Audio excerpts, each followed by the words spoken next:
The rain fell like bullets against the windshield, each drop exploding into fractured light as the black sedan cut through Charleston's flooded streets at midnight. Behind the wheel, a man whose name made grown men whisper sat in absolute silence, his knuckles white against leather as thunder split the sky above the industrial district. The meeting had gone poorly. Blood would follow by morning, but his mind was elsewhere, calculating routes and consequences with mechanical precision. His headlights swept across abandoned warehouses when something impossible appeared in the beam. A small figure standing motionless in the deluge, water streaming down a pink dress turned gray by rain. The man's foot hit the brake instinctively, the car hydroplaning briefly before stopping 20 feet from the child who hadn't moved, hadn't even flinched at the approaching vehicle. She clutched a teddy bear against her chest, its fur matted and dripping, her dark hair plastered to a face too calm for a child alone in a storm. He sat frozen, engine idling, windshield wipers beating their rhythmic pulse as he studied her through the distorted glass. Every instinct screamed danger. A setup, a trap, something designed to catch a man who'd survived 2 decades by trusting nothing. But the girl simply stood there, barefoot on cracked asphalt, her lips moving in words he couldn't hear over the rain's assault. Against every rule he'd built his empire on, he opened the door and stepped into the storm, cold water instantly soaking through his suit. The child watched him approach with eyes that held no fear, only a devastating exhaustion that made his chest tighten inexplicably. When he crouched before her, bringing his face level with hers, she spoke in a voice barely above a whisper, but clear as glass. "Mama went to get medicine," she said, her Portuguese accent soft and lilting despite the tremor in her small frame. She said wait by the blue door, but the door is gone now. Her fingers tightened on the bear's worn paw, water running in rivulets down her arms. He looked past her at the demolished building behind them, its blue door now splinters on the ground, bullet holes decorating the surrounding brick in patterns he recognized. His jaw clenched as realization crept in. This was the site of tonight's territorial dispute, the warehouse his men had cleared 3 hours ago. The chronology arranged itself in his mind with sickening clarity, each piece locking into place like a verdict he couldn't appeal. "How long have you been here?" His voice came out rougher than intended, unused to addressing anyone so small, so breakable. She tilted her head, considering the question with an adult seriousness that didn't belong on a 6-year-old face. "The sun went away 2 times, she answered, holding up 2 fingers, water dripping from her small hand. He stood abruptly, scanning the empty street for any sign of surveillance or witnesses, his mind already racing through options. Leaving her meant certain death from exposure or worse, the predators who hunted these abandoned blocks. Calling authorities meant questions he couldn't answer, attention he couldn't afford. Taking her crossed a line he'd never approached, introducing chaos into a life built on rigid control and emotional distance. The girl swayed slightly, her legs buckling before she caught herself, and the decision made itself without his permission. He removed his suit jacket despite the rain and wrapped it around her shoulders, the expensive fabric swallowing her tiny frame. She looked up at him with those exhausted eyes, and did something that cracked something in his chest. She smiled, small and trusting and completely undeserved. "What's your name?" he asked, lifting her into his arms where she weighed almost nothing, her cold skin raising alarm bells about hypothermia and time running out. She laid her head against his shoulder with immediate trust that felt like an indictment. "Isabella," she whispered, her breath warm against his neck, like the princess, then quieter, almost lost in the rain. "Are you taking me to Mama?" He didn't answer because there was no answer that wouldn't be a lie, and something about this child made him reluctant to add deception to the list of sins already accumulating. Instead, he carried her to the sedan, settling her in the back seat where she curled into a ball, still clutching the bear. His phone buzzed with messages he ignored, starting the engine and pulling away from the scene of devastation he'd orchestrated without knowing its full cost. The drive to his estate took 20 minutes through empty streets, the storm providing cover as he passed through checkpoints where guards snapped to attention.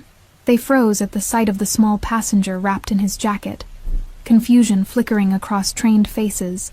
Before discipline reasserted control, he offered no explanations, his expression daring anyone to question, as he carried Isabella through the front entrance, water trailing across marble floors that had never seen mud or innocence. The mansion swallowed them in silence, 30 rooms of cold perfection, where his footsteps echoed like judgments against polished stone. Crystal chandeliers hung motionless overhead, their light reflecting off surfaces maintained by staff who knew better than to ask questions about their employer's private business. He climbed the grand staircase to the second floor, choosing the guest wing that had remained unused since he'd purchased the property 5 years ago. The hallway stretched before them, lined with closed doors, hiding rooms decorated by professionals who'd never been asked about comfort, only about projecting wealth and power. The room he selected faced east, its windows offering morning light that might comfort a child, though he had no real knowledge of what children needed.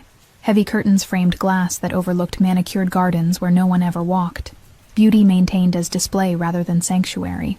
Isabella stirred as he laid her on the bed, her eyes opening briefly to scan the unfamiliar surroundings with quick, assessing movements that spoke of survival instincts already formed.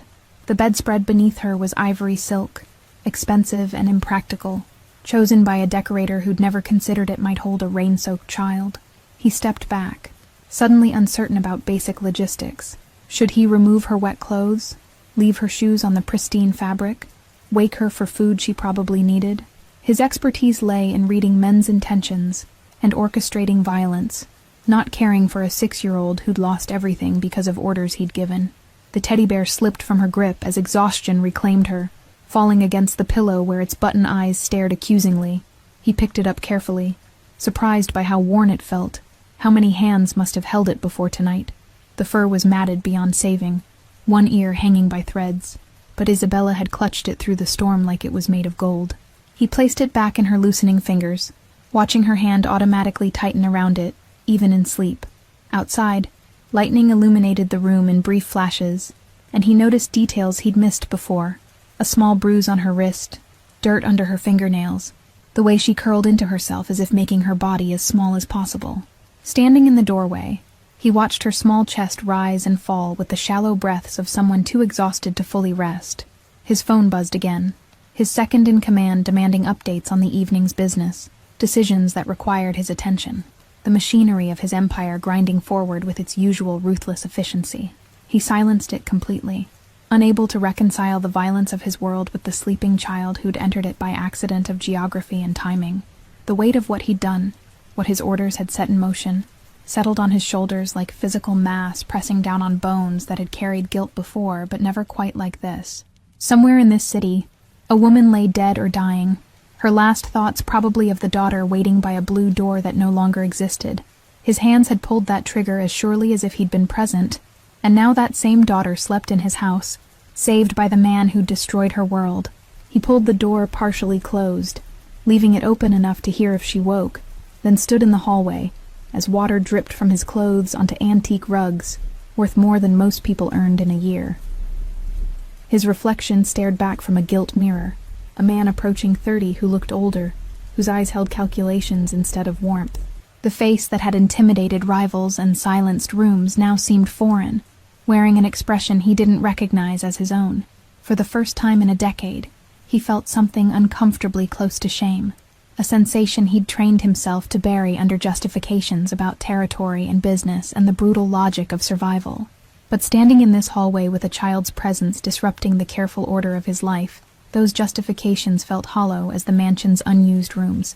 He moved to the window at the hall's end, pressing his palm against glass cold from the storm outside, watching rain streak down in patterns that blurred the world beyond. His empire was built on the rubble of lives like Isabella's. He'd always known this in abstract terms, numbers on reports about collateral damage and acceptable losses. But abstract became concrete when it slept in your guest room wearing a ruined pink dress, clutching a bear that couldn't protect her from anything that mattered. Morning would bring impossible questions and decisions he wasn't equipped to make, but one truth crystallized with absolute certainty as he stood guard over a child who shouldn't trust him. The storm had brought him more than a lost girl. It had brought a reckoning he could no longer outrun, carried on the small shoulders of someone who'd done nothing wrong, except wait by a door that his world had destroyed. The night stretched ahead with the weight of consequences finally arriving after years of outrunning them. He settled against the wall outside Isabella's room, sitting on the floor in his wetsuit like a sentry who'd arrived too late to prevent the damage, but refused to abandon the post anyway. Dawn arrived without permission, pale light filtering through storm clouds that hadn't cleared, painting the mansion in shades of gray that matched the exhaustion pressing behind his eyes. He'd spent the night in the hallway outside Isabella's room, listening to her restless sleep punctuated by whimpers that made his jaw clench against the urge to enter and offer comfort he didn't know how to give. When morning finally broke, he rose with joints stiff from the hard floor and a decision already crystallized. She needed care he couldn't provide, expertise that existed outside his world of enforced loyalty and violent solutions. His second-in-command arrived at 7, with coffee and carefully blank expressions, taking in the boss's rumpled appearance and unusual location without comment or questions. They spoke in low voices about the previous night's operation, casualty reports delivered in clinical terms that suddenly felt obscene with a child sleeping 30 feet away. The numbers had always been abstract before. 2 hostiles neutralized, 3 injured, 1 civilian casualty. Now civilian casualty had a name and a teddy bear, and a mother who'd never return. He cut the briefing short with a single command that made his lieutenant's eyebrows rise in surprise. "Find a nurse," he said, his voice rough from disuse and the weight of sleeplessness. "Someone discreet, someone who won't ask questions we can't answer." His network moved with efficiency, born from years of practice, producing 3 candidates by noon with backgrounds scrubbed clean and prices already negotiated. But only one made him pause when reviewing her file. 6 years at Charleston General Trauma Unit. References praising her competence and discretion in equal measure that suggested experience with situations requiring both. There was something else, though, buried in the notations his people had compiled with their usual thoroughness. 4 years ago, she'd treated a patient with multiple gunshot wounds, stabilized him despite massive blood loss, and filed no police report despite hospital protocol requiring exactly that for gunshot victims. His memory supplied details the file didn't need to state. Her steady hand stitching his shoulder at 3 a.m, her eyes that had seen too much to pretend shock at the violence written on his body. She'd asked no questions then, worked with focused precision, and accepted cash payment that ensured the entire encounter disappeared from official records. The call was made through intermediaries, an offer extended with enough money to ensure compliance and enough vagueness to maintain deniability on both sides. She agreed within an hour, a speed that suggested either financial desperation or curiosity about why a man like him needed a nurse. Perhaps both, perhaps neither. Her motivations were her own. He found himself standing by the second-floor window watching the driveway with unusual nervousness, checking his watch twice before her modest sedan appeared at the gate. The guards performed their security protocols with practiced efficiency, calling ahead for authorization while she waited with visible patience in her driver's seat. She emerged carrying a leather medical bag that looked older than her career, its worn surface suggesting years of use in situations that required house calls rather than hospital sterility. Her posture was professionally straight, despite what she must be feeling, walking toward the mansion entrance with the controlled movements of someone entering uncertain territory. The security guard at the door spoke briefly into his radio before admitting her, and through the window, he watched her pause in the foyer, taking in the marble columns and crystal chandelier with an expression carefully arranged into neutrality. Then she looked up, directly at the second-floor window where he stood, and for 3 seconds their eyes met across the distance. Recognition flashed between them like a current completing a circuit. Acknowledgement of shared history neither would voice aloud. He moved to the staircase, descending with measured steps as she waited below, her hands clasped around the bag's handle with white knuckles that betrayed tension her face refused to show. Up close, she looked exactly as he remembered. Dark hair pulled back severely, minimal makeup that spoke of practicality over vanity, eyes the color of coffee that missed nothing in their systematic assessment of everything they observed. She wore scrubs under a practical jacket, prepared for work, rather than impressed by surroundings designed to intimidate through displays of wealth. "Thank you for coming," he said, the words formal and insufficient for the situation's strangeness, for the weight of what he was asking without actually asking. She nodded once, professionally, her face carefully arranged into neutrality that he recognized as deliberate construction rather than natural expression. "Your associate said there's a child who needs medical attention," she replied, her voice lower than he remembered, textured with something between caution and determination. "I'll need to examine her privately, assess what care is required." The statement was professional boundary setting, establishing her authority in the one area where his power meant nothing. Their eyes held for a moment longer than necessary, and he knew she recognized him despite the years and changed context, despite every reason both had to pretend otherwise. Her next breath came slightly faster, a tell so subtle most would miss it, before her professional mask reasserted itself with visible effort. Neither acknowledged the recognition explicitly. She from self-preservation instinct honed in a city where knowing too much meant danger. Him from respect for the fiction that protected them both from uncomfortable truths. "She's upstairs," he said, gesturing toward the staircase they would climb together, entering territory where his control meant nothing against her medical expertise and professional judgment. "She was caught in last night's storm, possibly for 2 days based on what she told me. Exposure, possible fever, emotional trauma."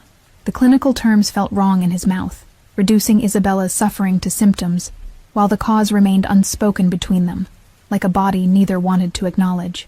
She preceded him up the stairs, her footsteps quiet against marble that amplified every sound in the mansion's careful silence.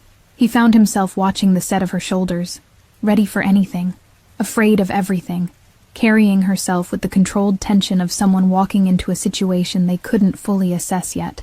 At the top, he led her down the hallway where morning light painted rectangles on walls decorated with art he'd never chosen, stopping outside the room where Isabella still slept.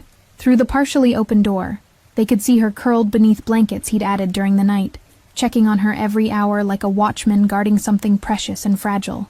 The teddy bear's head was visible on the pillow, its button eyes catching light from the window. "What's her name?"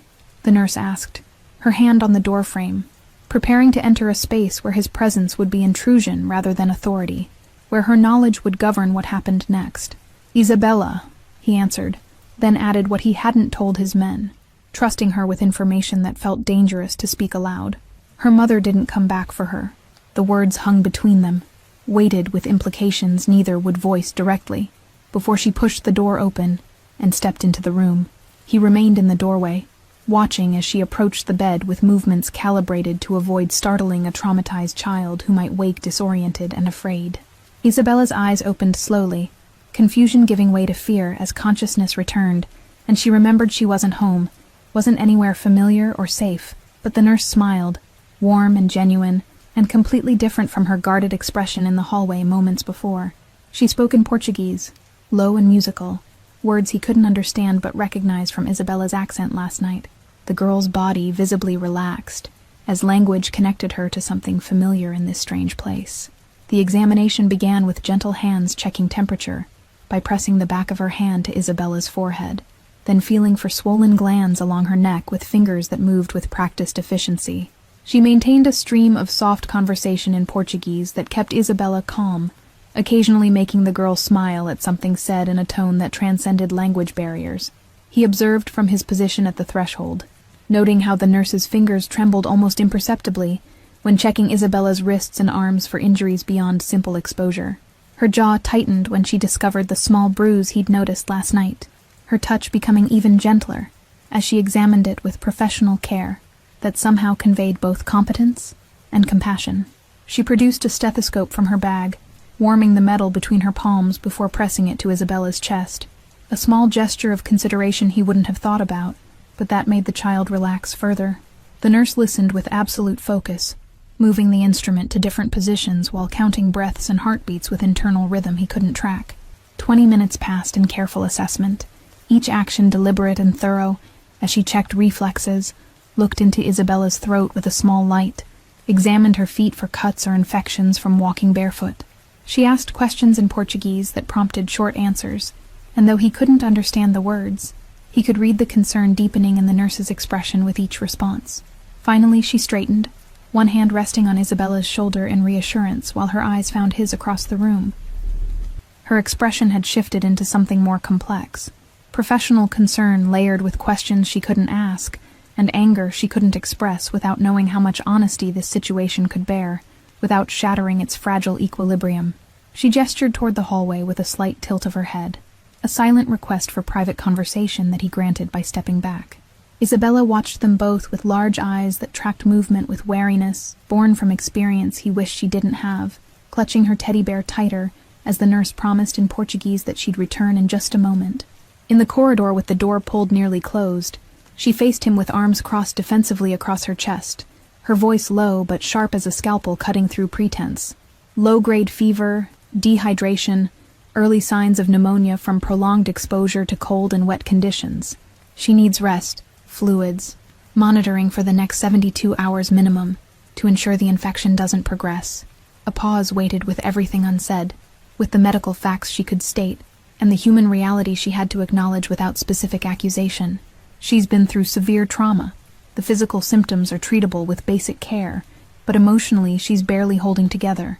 She keeps asking when her mother is coming back. What does she need? He asked, the question encompassing more than medicine, acknowledging the vastness of his ignorance about caring for anything so fragile and damaged. The nurse studied his face as if reading a diagnosis written in the lines around his eyes, and the tension in his jaw, searching for something she either found or decided to pretend existed. Constant supervision by someone who knows pediatric care protocols, proper nutrition, and most importantly, stability and safety while she processes whatever happened to her. The implication settled between them like a challenge he couldn't refuse.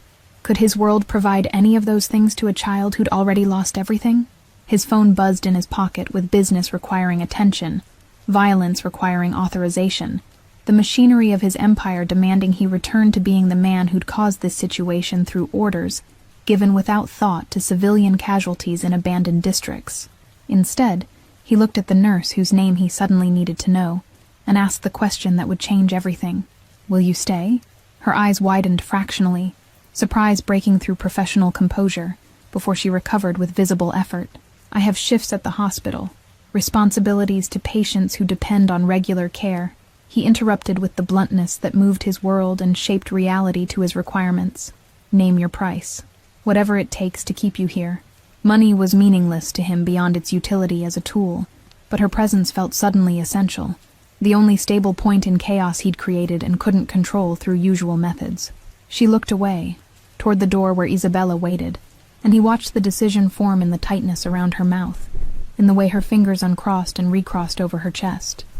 When she met his eyes again, hers held something between resignation and determination, the look of someone accepting a situation against their better judgment. 1 week, she said firmly, establishing boundaries he sensed she needed more than him, drawing lines that would define how this arrangement could possibly work. I'll need supplies, a proper setup for extended pediatric care, and complete access to the child without interference from you or your people. Done, he agreed immediately, relief tasting unfamiliar on his tongue like a flavor he'd forgotten existed beyond business negotiations and territorial agreements. There's another bedroom in this wing. Take whatever space you need, whatever resources make this work. She nodded, already turning back toward Isabella's room, but paused with her hand on the door. I need your assurance she's safe here, she said without looking at him, the words carrying weight beyond their surface, meaning asking for guarantees about things neither could fully control. From everyone, from everything. If I'm staying, if I'm providing care, I need to know she won't be used as leverage or caught in whatever business you conduct. He understood what she was really asking. For a sanctuary carved from violence. For rules applied to someone who usually made the rules rather than following them. You have my word, he said, and watched her shoulders tense because they both knew what his word meant in certain contexts, and how little it might mean in others.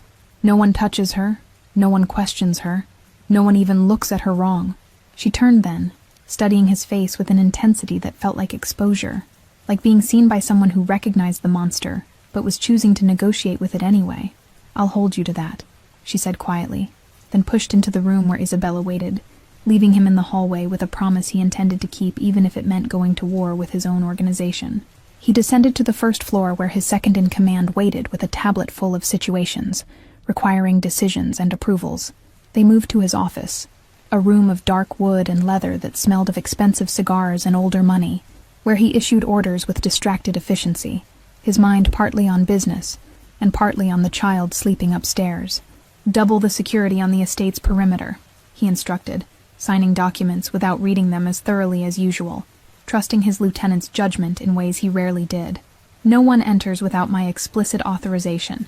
No exceptions for anyone regardless of rank or relationship. And send someone to purchase children's clothes, appropriate for a 6-year-old girl. His second-in-command's expression remained professionally neutral, but questions lived in the slight pause before he responded. Size? Preferences? Style? The practical inquiry highlighted how little they knew about this situation, how far outside normal operations this had strayed already in less than 12 hours. I don't know, he admitted, the words tasting like failure in a life built on always having answers and solutions. Ask the nurse. She'll know what's needed. And food. Whatever children eat, that's not what we normally stock here. The mansion's kitchen was designed for catering formal dinners and preparing meals for a single man with simple tastes, not nourishing a traumatized child back to health. His lieutenant made notes on the tablet, asking no questions about why or how long, understanding that some situations develop their own momentum beyond planning. The warehouse from last night, he continued, changing subjects to business that felt simultaneously more urgent and less important than before. What's the final count on casualties? What are we looking at for cleanup? The report came in clipped professional terms. 2 rival operators eliminated, 3 wounded and retreating from the territory, structural damage contained to the single building they'd targeted, and 1 civilian casualty, a woman found in the alley behind the warehouse, dead from exposure and injuries sustained during the firefight that had destroyed the area. The words hit differently now that he'd held her daughter, now that Isabella's face had put human features on the abstract concept of collateral damage. Was she identified? He asked, needing to know even though the answer wouldn't change anything, wouldn't bring back the mother who'd gone for medicine and walked into a war zone. No ID on the body, no missing persons report filed yet, no family coming forward to claim her. His lieutenant delivered the information without emotion, just facts that would normally be footnotes in a larger operation's success. She's at the city morgue as a Jane Doe pending identification, probably gets buried in a potter's field if no one claims her within 30 days. He thought of Isabella asking when her mother would return, thought of that inevitable conversation when eventually someone would have to tell her the truth. Keep monitoring the situation, he said, unable to articulate why it mattered, what difference it made to track a dead woman's journey through the system. Let me know if anyone comes looking, if any family surfaces. The meeting continued through other business. Territory secured, rivals retreating, profits flowing as expected. But his attention kept drifting upstairs where a nurse worked to save what he'd helped destroy. When his lieutenant finally left, he sat alone in the office, watching rain begin again outside, wondering when exactly he'd crossed the line from ruthless to something he didn't have words for yet. Upstairs, the nurse had transformed Isabella's room into a makeshift medical suite, with efficiency that spoke of experience working in less than ideal conditions. An IV stand borrowed from her car's emergency supplies dripped fluids into Isabella's small arm, held in place with tape and steady hands that made the child barely flinch during insertion. She'd opened curtains to let in gray daylight, stripped the wet clothes Isabella had worn since the storm, and replaced them with a t-shirt clearly borrowed from somewhere in the mansion. The teddy bear sat on the nightstand, positioned where the girl could see it while resting against pillows, arranged to help her breathe easier despite congested lungs.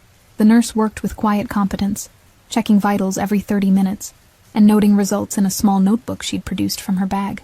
She spoke to Isabella in Portuguese during each check, maintaining a gentle stream of conversation that seemed designed as much to comfort as to assess the child's mental state alongside her physical condition.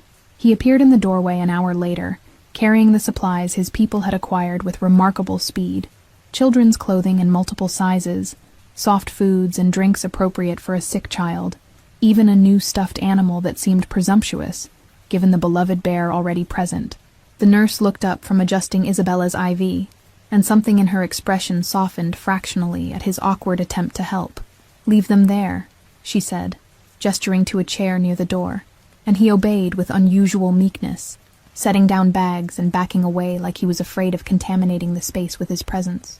Isabella watched him with those assessing eyes, and he wondered what she saw, savior or something more complicated that her 6-year-old mind couldn't yet articulate. Days blurred together in a routine that felt foreign in a house built for solitude and careful control, rather than the chaos of caring for a sick child. The nurse, whose name he'd learned was Nina during a brief exchange about medical supply deliveries, moved through the mansion with increasing familiarity, no longer hesitating at doorways or asking permission to access the kitchen at odd hours. She prepared meals for Isabella with ingredients his staff procured from lists written in neat handwriting, soups and soft foods that wouldn't tax a system fighting infection. The industrial kitchen designed for caterers and formal dinners filled with smells he didn't recognize, herbs and broths simmering on stoves that had rarely been used for anything so simple or necessary as feeding a child. He found himself drawn to that wing of the house during hours when he should have been sleeping, standing outside Isabella's door, listening to Nina sing lullabies in Portuguese that carried through the partial opening. Her voice was untrained but warm, reaching notes that seemed designed to soothe rather than impress, and he caught himself staying longer than reconnaissance required. The third night, Isabella's fever spiked despite treatment, her small body shaking with chills that made Nina's expression tighten with professional concern, masking deeper fear. He stood in the doorway watching as she applied cool compresses and adjusted medications, her movements swift and certain, even as worry showed in the tense set of her shoulders. "Should we take her to a hospital?" he asked, the question revealing his helplessness in situations money and influence couldn't immediately fix. Nina didn't look up from her patient, but her voice carried steady reassurance. "Not yet. This is expected with pneumonia, the body fighting the infection. But if she's not better by morning, yes, we'll need to consider it regardless of complications." The unspoken complications hung in the air, questions about how this child came to be in his care, scrutiny neither of them could afford, attention that would unravel the fragile protection he'd extended. He nodded and withdrew, returning to his position in the hallway where he'd spent portions of the last 3 nights. A vigil that made no logical sense but felt necessary anyway. By dawn, the fever had broken, Isabella sleeping peacefully for the first time since arriving, while Nina dozed in a chair pulled close to the bed. He entered quietly with coffee he'd made himself in the unfamiliar kitchen, setting it on the nightstand where she'd see it upon waking. She stirred at the sound, eyes opening to find him standing there, and for a moment neither spoke. "Thank you," she said finally, reaching for the cup with hands that trembled slightly from exhaustion, 3 days of round-the-clock care showing in shadows under her eyes. He shook his head, rejecting gratitude that felt misplaced. "You're the one keeping her alive. I just provided the space." But they both knew it was more complicated than that his provision came with weight and cost neither could fully calculate yet. As Isabella's condition improved, Nina began venturing beyond the sick room, exploring the mansion with the careful curiosity of someone cataloging her environment. He'd catch glimpses of her in the library running fingers along book spines, or standing in the solarium where plants grew in careful arrangements no one ever enjoyed, bringing life to spaces that had existed as displays rather than living areas. She started taking her own meals in the breakfast room that overlooked the gardens, sitting at a table meant for 12, but occupied only by her solitary figure. The 4th morning, he found himself joining her without invitation, carrying his coffee to the opposite end like they were strangers sharing public space rather than 2 people cohabiting in unusual circumstances. They ate in silence, broken only by the clink of silverware and the distant sound of Isabella's cartoons playing in her room, something Nina had requested, and he'd had installed within hours, anything to make the child smile. "She's asking about her mother more frequently," Nina said without preamble, addressing the conversation they'd been avoiding since her arrival. "What are you telling her?" he asked, needing to know how much truth Nina was willing to deploy, how she was handling questions that had no good answers, that her mother loves her very much, but can't be here right now, that she's safe here until we figure everything out. The careful wording bought time, but couldn't postpone indefinitely the reckoning waiting for all of them. He set down his cup with deliberate care, the porcelain clicking against the saucer in the quiet room. "Her mother is dead, found behind the warehouse where I picked up Isabella. No identification. No one's claimed the body." The words came out flat, factual, stripped of emotion because feeling it would make continuing impossible. Nina's face went carefully blank, the professional mask she wore when processing information. She couldn't immediately react to settling over her features. "Does Isabella know?" Her voice remained steady through visible effort, maintaining the clinical distance required to function in impossible situations. "Not yet. I thought you should know first. Decide how to tell her or if we should wait until she's stronger." "She deserves the truth," Nina said after a long pause, her fingers tightening around her coffee cup until her knuckles went white, "but delivered with care, with support, not as a fact dropped like you just did with me." The rebuke was gentle but clear, establishing boundaries around how tragedy would be communicated to a child who'd already lost everything. He accepted the criticism with a nod, recognizing his limitations in situations requiring emotional intelligence beyond calculating threats and opportunities. "Will you tell her? You've built trust I don't have," said in a language that's hers.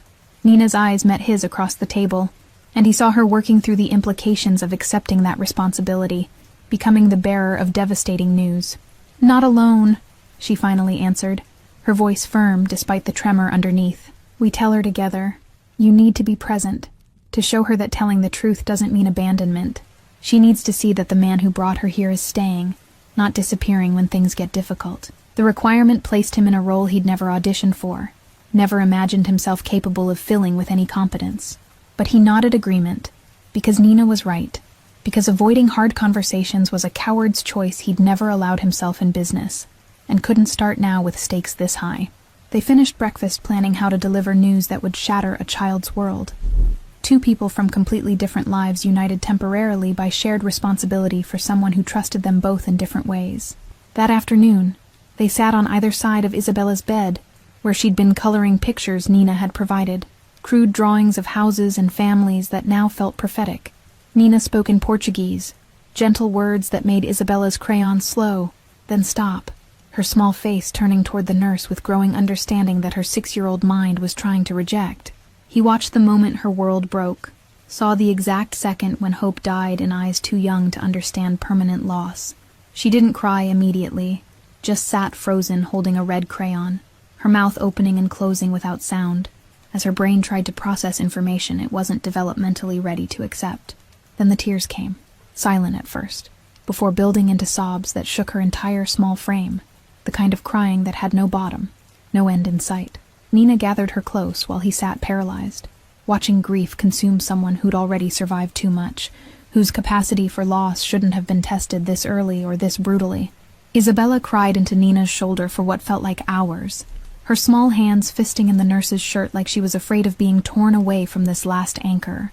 He remained on the bed's edge, one hand hovering near Isabella's back, uncertain if touch would comfort or intrude on grief that deserved its full expression without interference from someone who'd caused it.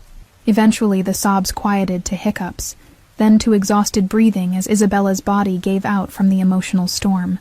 Nina rocked her gently, still murmuring Portuguese words that sounded like prayers or promises, maybe both, while he finally placed his hand on the child's shoulder and felt her lean fractionally into the contact. The days that followed were quieter, heavier, as Isabella processed loss in ways that broke his heart in places he hadn't known still functioned. She stopped asking when her mother would return, but started asking other questions. Where was the body? Could they visit? Did her mother hurt? Was she alone when it happened? Nina fielded these with gentle honesty, never lying but shaping truth into forms a child could carry without being crushed completely. He listened from doorways, learning how to speak about death and loss, from someone whose profession had given her vocabulary for the unspeakable, templates for conversations he'd avoided his entire adult life. But as the second week began, he noticed Nina watching him differently, not with the cautious respect of earlier days, but with something sharper, more assessing. She'd pause when he entered rooms, her eyes tracking his movements with the focus of someone solving a puzzle they didn't particularly want completed but couldn't stop working on. He caught her one afternoon in his study, where she had no reason to be, standing before the wall of photographs he kept as insurance more than memory, images of associates, rivals, business partners arranged in careful groupings that told stories to those who knew how to read them. She turned when she heard him, no guilt in her expression, only questions forming behind eyes that saw too much. "Looking for something?" he asked, keeping his tone neutral, though they both knew she'd crossed a boundary by entering this space without permission. She didn't apologize, instead gesturing to a photograph showing him with his inner circle at some formal function years past. "That man," she said, pointing to his enforcer standing slightly behind him in the image. "I've seen him here, haven't I? Outside the gates when I arrived." The observation was accurate. His enforcer had been rotating through security details since Isabella's arrival, part of the increased protection he'd ordered. "He works for me," he confirmed, offering no additional information, watching her process this fact alongside others she'd been collecting like evidence at a crime scene. "What does he do?" Nina asked, her voice carefully casual in a way that suggested the answer mattered more than she wanted to reveal. "Security," he said, the standard euphemism that covered multitudes of sins while remaining technically accurate. But Nina's expression shifted, something clicking into place behind her eyes that made his chest tighten with anticipation of conclusions he couldn't stop her from reaching. "Does Isabella know him? Has she seen him before you found her?" The question hung between them like an accusation waiting to form fully, and he understood suddenly what Nina was working toward, connections between his world and Isabella's tragedy that went beyond coincidence and timing. "Why are you asking?" His voice came out harder than intended. defensive in ways that would only confirm suspicions instead of deflecting them. Nina held his gaze without flinching, courage or foolishness making her press forward despite clear warning signs. Because yesterday, when he walked past the window, Isabella stopped playing. She didn't say anything, just went very still and watched him until he was out of sight. Then she asked me in Portuguese if the bad men were coming back. The words landed like physical blows, each one connecting to guilt he'd been carrying since the night he'd picked up a rain-soaked child. He moved to the window, needing distance from Nina's penetrating stare, from questions that would unravel everything if followed to their logical conclusions.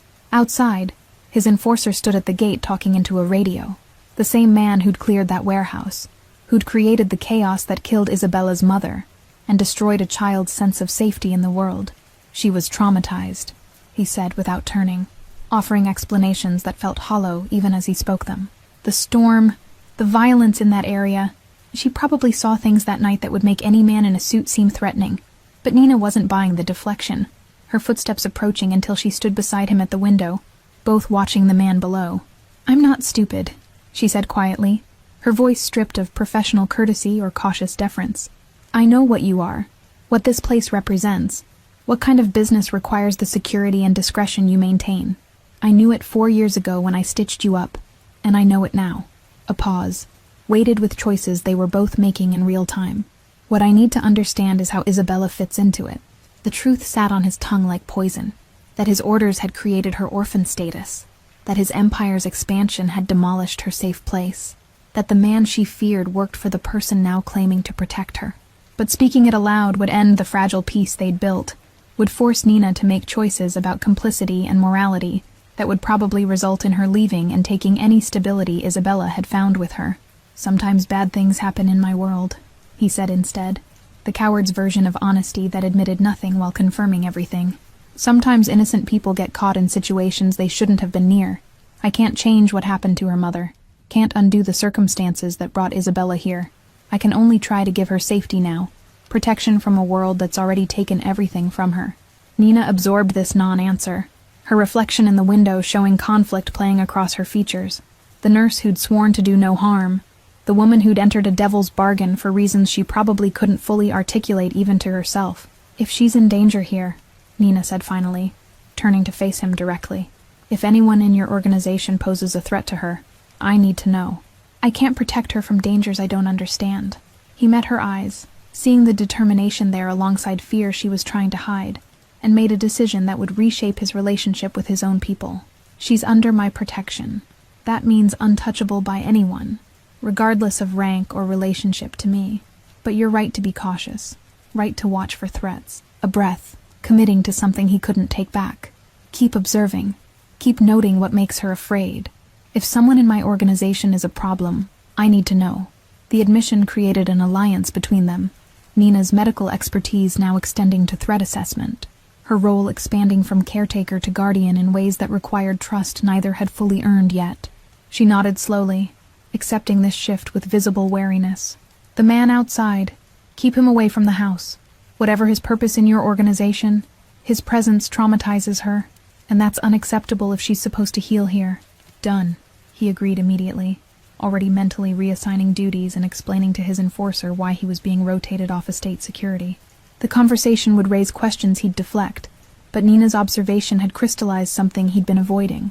Isabella's recognition of the man who'd destroyed her world meant keeping him close was cruelty disguised as protection. Nina left the study with shoulders squared, walking back toward Isabella's room where the girl played with increasing normalcy as physical health returned, even while emotional wounds remained fresh. He stayed at the window watching his enforcer, seeing him now through Isabella's eyes, not as loyal soldier, but as the architect of her nightmares, the face she'd seen that night when the world ended. His phone buzzed with routine business, decisions awaiting his input on matters that weeks ago would have consumed his full attention. Now they felt distant, less urgent than the domestic crisis unfolding in his own home, less important than keeping a 6-year-old safe from shadows that wore his organization's uniform. That evening, he issued orders through careful channels, reassigning his enforcer to distant operations that would keep him away from the estate indefinitely. The man accepted without question, trained obedience preventing inquiry into sudden changes, but others in his inner circle would notice the shift, and draw their own conclusions about why a trusted lieutenant was being distanced from their boss's primary residence. Let them wonder, he thought, watching the enforcer's car disappear through the gates for the last time.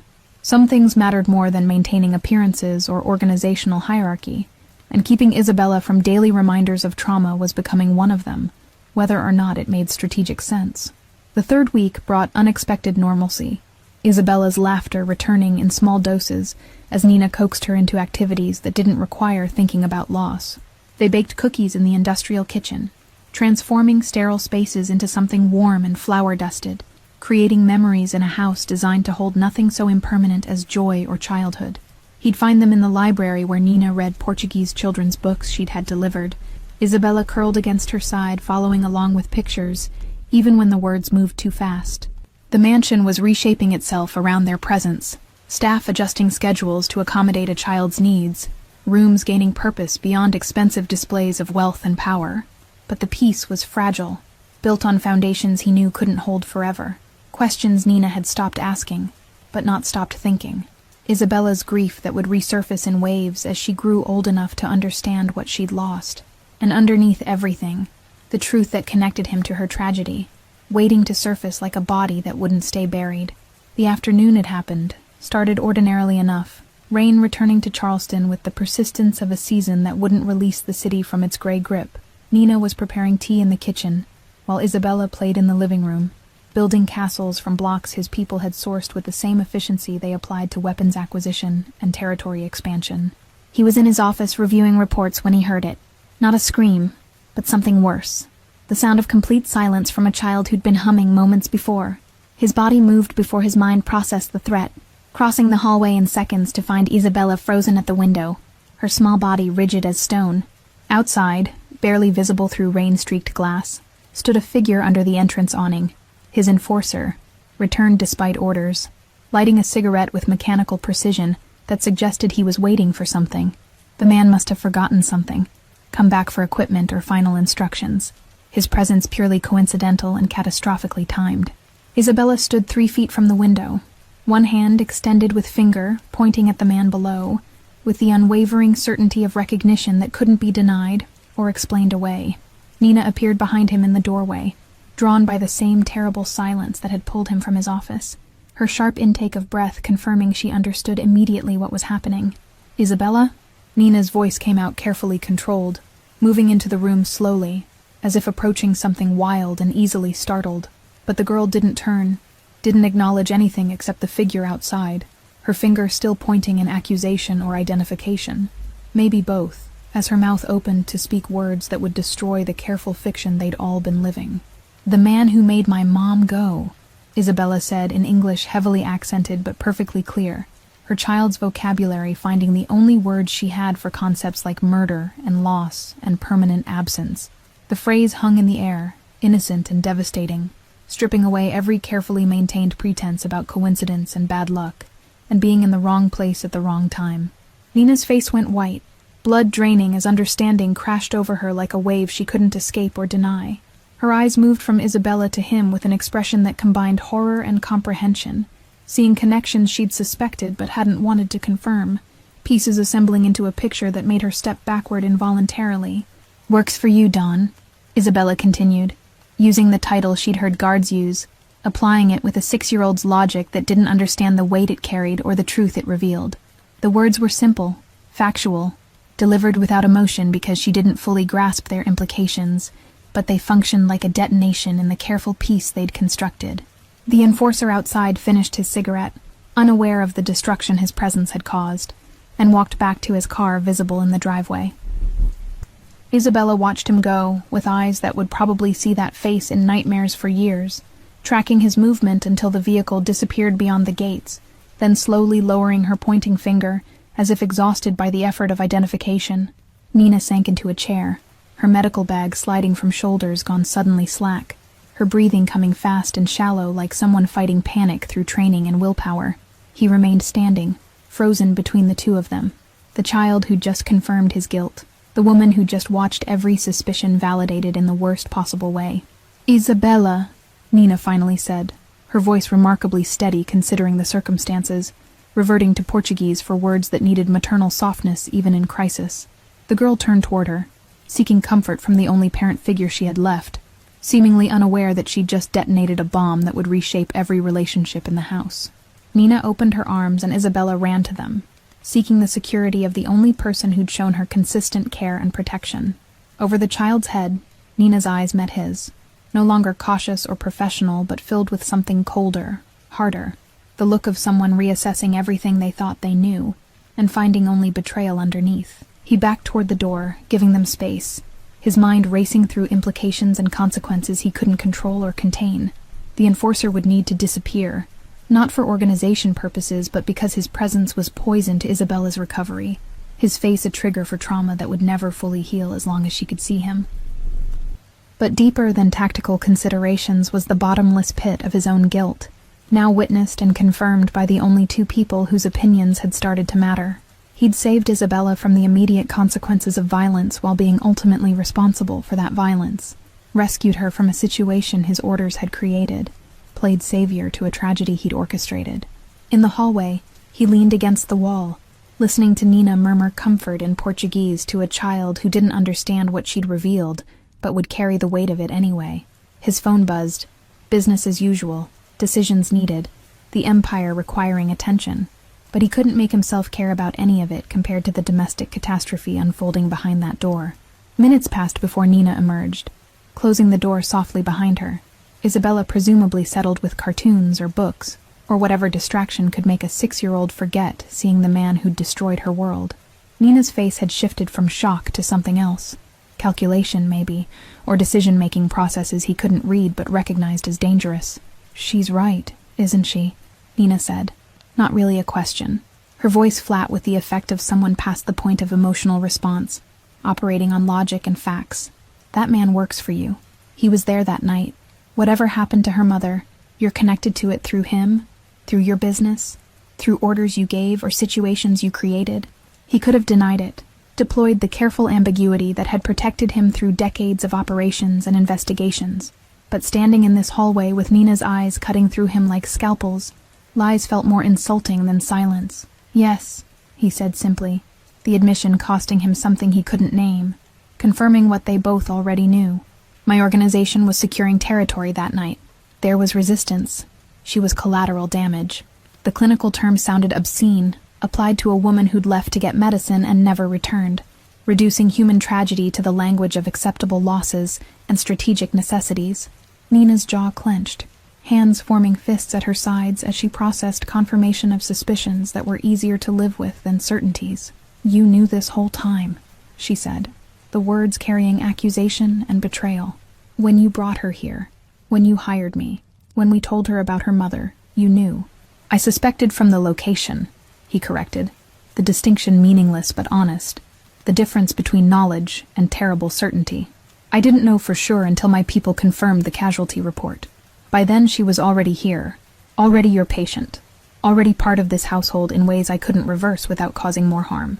Nina laughed, sharp and bitter, the sound foreign coming from someone who'd been gentle and careful for 3 weeks. "So your solution was to keep the truth buried, to let her trust you, bond with you, see you as her protector while the man who killed her mother collected a paycheck with your signature?" Her voice rose with each word, anger breaking through professional composure that had lasted until this moment. "My solution was to keep her alive," he countered, his own voice hardening with defensiveness he had no right to feel. "To give her medical care, safety, protection from a system that would have put her in facilities where children disappear or get damaged in different ways. I can't undo what happened, but I could prevent more harm." "By lying?" Nina shot back, stepping closer with courage that should have warned him away, but instead made him respect her more. "By having her live under the same roof as the man responsible for her trauma? By letting her call you Dawn like you're some benevolent figure instead of the person whose empire killed her mother?" Each question landed like a physical blow, accurate and devastating, stripping away every justification he'd constructed. The silence that followed was absolute, broken only by rain against windows, and both their ragged breathing, two people standing at a crossroads that would determine a child's future, and possibly their own. Nina's eyes held his, demanding truth or confrontation, or maybe both, waiting for him to defend the indefensible, or finally admit to depths of wrongdoing he'd been minimizing. "You're right," he said finally, the words like swallowing glass, tearing his throat on the way out. "About all of it.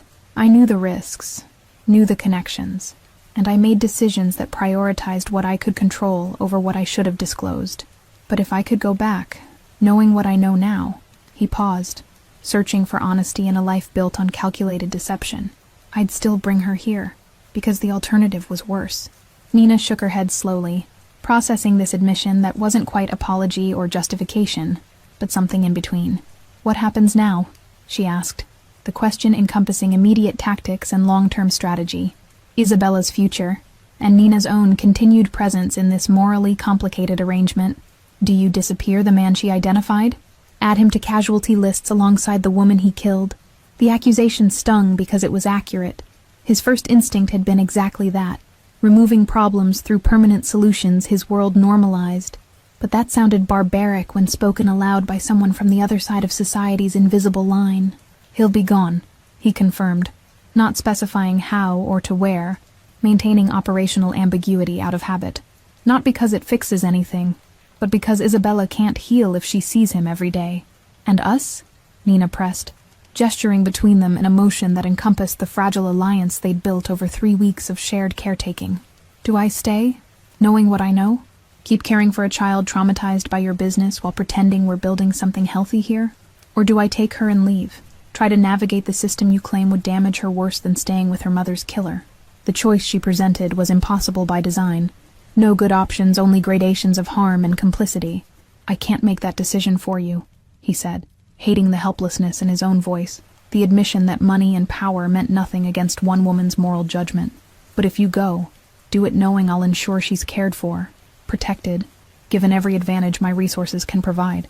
Nina's expression suggested how little she trusted his promises, how completely the last 5 minutes had demolished whatever fragile faith she'd placed in his intentions. "Your resources killed her mother," she said bluntly, the words stripping away euphemism to expose raw truth underneath. "Why would I trust them to raise her daughter? Because there were no better options," he wanted to say. Because the world was complicated and messy, and sometimes survival meant accepting help from flawed sources. But before he could formulate response, Nina turned back toward Isabella's door, her hand on the knob as she spoke over her shoulder with finality that suggested decisions already made. "I'm staying," she said, surprising him with the declaration that felt like both victory and defeat. "Not because I forgive you or because I think this situation is acceptable, but because Isabella needs consistency, and I'm the only person she trusts completely right now." But things change, starting immediately. She faced him fully, and he saw the transformation. No longer cautious employee, but something closer to equal, claiming authority through moral high ground he couldn't contest. "That man never sets foot on this property again," she continued, ticking off demands on her fingers with nurse's precision. "You establish a trust fund for Isabella's future that I oversee, that she can access when she's 18 regardless of what happens here. And you tell me the truth from now on. All of it. No more discoveries that rewrite what I think I understand." Her eyes held his, daring him to refuse terms that were more ultimatum than negotiation. "Agreed," he said simply, accepting conditions that would have been unthinkable weeks ago, before a rain-soaked child had reshaped his priorities in ways he was still processing. "Anything else?" Nina considered, her gaze assessing what other demands might be extracted from someone who'd revealed himself willing to renegotiate power dynamics for a child's well-being. "She gets therapy," Nina added after a pause. This demand softer, but no less firm. "Professional help from someone who specializes in childhood trauma, someone outside your organization who can be honest with her in ways we can't. She deserves space to process this with people who aren't implicated in the events that destroyed her life." The requirement was logical, necessary, and represented trust in outsiders he'd spent decades avoiding. "I'll arrange it," he promised, already considering how to vet therapists through channels that wouldn't compromise security while meeting Nina's requirement for genuine help. Discreet but qualified, someone who can handle complex situations without judgment that would harm her recovery. Nina nodded acceptance of this compromise, her posture finally relaxing fractionally from the rigid confrontation stance she'd held. "And one more thing," she said, her voice dropping to something quieter, more personal than the professional demands preceding it. "You need to tell her yourself. Explain your connection to what happened. Let her decide if she can live with it. She's 6, but she's already survived more than most adults, and she deserves honesty even if it's painful. The request asked him to be vulnerable with a child, to risk rejection from someone whose opinion shouldn't matter in his world, but somehow did. When? He asked, the single word carrying all his dread of that conversation, of seeing whatever fragile connection he'd built with Isabella dissolve under the weight of truth. Nina considered, calculating what Isabella could handle and when, balancing immediate honesty against a traumatized child's capacity for more devastating revelations, so soon after learning about her mother's death. Not today, she decided, relief flooding through him at the temporary reprieve. She's processing too much already, but soon, within days, not weeks. The longer we wait, the worse the betrayal feels when she finally understands. Nina's wisdom came from professional experience with trauma victims, from understanding that delayed truth often wounded deeper than immediate pain honestly delivered. They stood in the hallway, two people who'd become unlikely allies in circumstances neither had planned for or wanted, bound together by responsibility for a child neither had created, but both now felt compelled to protect. Outside, the rain continued its assault on Charleston, washing streets clean of everything except memory and consequence, the weather that had brought them all together persisting like a reminder that some storms never fully passed. That night, he sat in his office making calls that would reshape his organization's structure.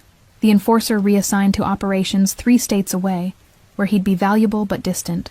Security protocols adjusted to ensure no one traumatic to Isabella would work anywhere near the estate. Each decision carved away pieces of efficiency and control he'd built over decades, sacrificing operational advantage for domestic peace he'd never prioritized before.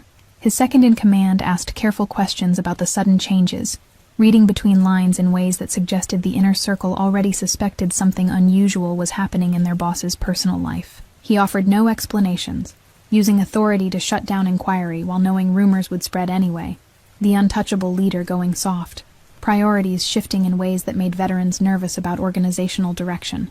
Let them worry, he thought, signing documents that established Isabella's trust fund with provisions Nina had specified, legal protections that would survive his death or imprisonment or whatever fate eventually caught him. The paperwork made it real, commitment to a child who'd entered his life by accident, but whose future had become his responsibility through moral debt he could never fully repay. Nina found him past midnight, still working through logistics of changed security and financial arrangements, her presence in his office doorway unexpected and somehow welcome, despite earlier confrontation. "She's asking for you," Nina said without preamble, the statement carrying weight beyond its surface meaning. She woke up from nightmares and said she wanted Dawn. The title sounded different in Nina's voice now, no longer neutral observation but laden with all the complicated truth they'd discussed. He followed her upstairs to find Isabella sitting up in bed clutching her teddy bear, eyes wide with residual fear from whatever her sleeping mind had conjured. She reached for him immediately when he appeared, small arms extending with trust that felt undeserved, and he crossed the room to sit on the bed's edge, letting her curl against his side like she'd done with Nina countless times. "Bad dream?" he asked in English she was learning to understand better each day, his arm around her small shoulders feeling simultaneously natural and terrifying. She nodded against his chest, her Portuguese explanation too rapid for his limited understanding, but Nina translated from the doorway with gentle voice that made even nightmare description sound less frightening. She saw the man again, and he was looking for her. His chest tightened at the thought of Isabella's subconscious processing today's recognition, fear burrowing deeper, because now she knew the threat had a face and a connection to her current life. "He won't find you," he promised, the words feeling inadequate against a child's justified terror of someone who'd destroyed her world. "He's gone now, far away where he can't come to this house or anywhere near you."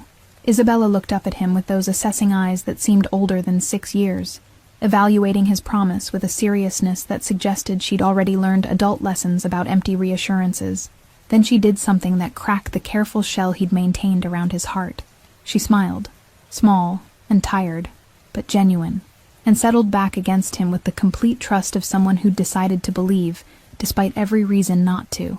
Nina watched from the doorway, her expression unreadable in the low light, as he sat with Isabella until her breathing evened into sleep. He remained there longer than necessary, one hand resting protectively on her shoulder, feeling the weight of responsibility he'd accepted without fully understanding its cost or duration, wondering how a man who'd built an empire on violence had ended up as the guardian of its smallest victim. When he finally extracted himself carefully to avoid waking her, Nina still stood in the hallway, arms crossed but face softer than during their confrontation hours earlier.